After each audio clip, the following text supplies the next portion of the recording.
Dôležité je aj to, že by sme si pripomínali to, že toto je rusenská oblasť, že Čertížne je jedno z najvyznačnejších rusenských sel a že by sme zachovali toto naše rusenské tradície. Tak sme sa podujali spolu s Labírskym a Rusinami, selo Čertížne i selo Habura, že by sme dnešné podujatie pripravili a zorganizovali a na to sme pozvali aj 3 ľudové súbory, ktoré budú vstúpiať pred ľuďmi a pevne verím, že dnešný deň bude užitočný aj pro Ruseniu, aj za to, že by sme sa tu príjemne cítili a zabavili.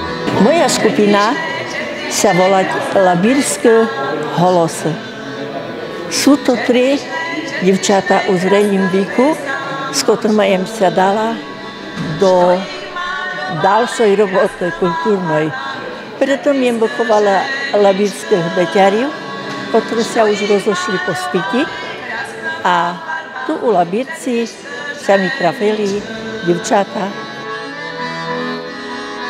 A budú spívať spívanku o Čertížni, kde slova sú moji.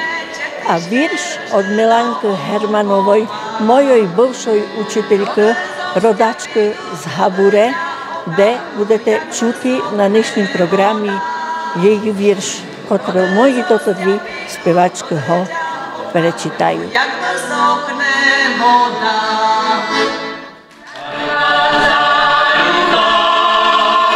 Rada že jem v takej folklórnej skupine, môžu ďalej šreti čerez tú folklórnu skupinu naše rusinské spívanočky. Dnes sme prišli do Čertížneho na významnú akciu 90. výročie vzbúry Čertížňansko-Haburskoj. A tešili sme sa, bo sa tu stretneme rodáci aj ľudia, ktorí sa bežne čerez Rík nestričame. Svorni sobie zaspomíname na krásne časy, pospívame naše rusinské spívanky a vlastne zaspomíname aj na to, na silu rusinského národa, ktorá dokázala sa zjednotiť za svoje ako cíly.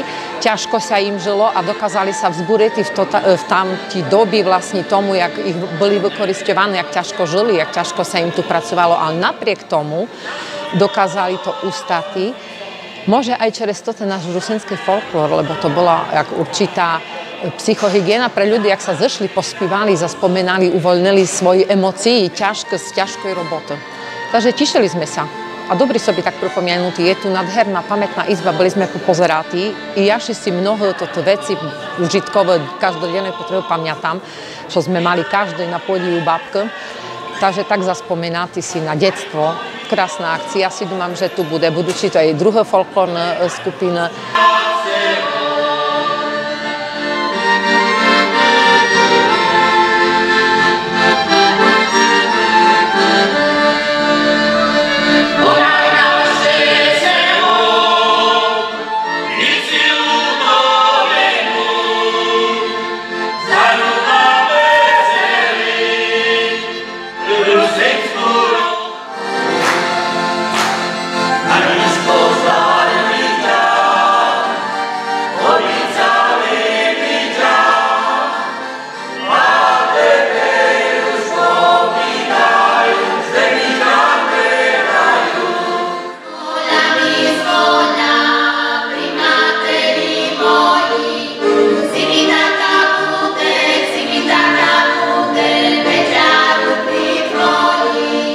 Do Čertížneho sme sa barsti šeli, po dlhšej doby sme tu prešli aj vystupľaty.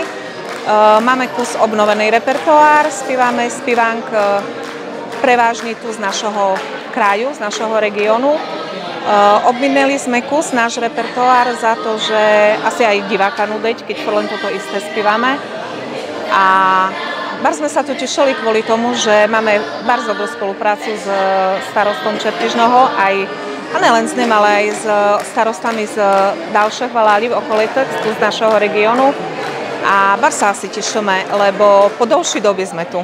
Boli sme sa tu aj kvôli tomu, že je tu prezentovaná rusinská kultúra a rusinské spívánky sú vlastne len náš repertoár.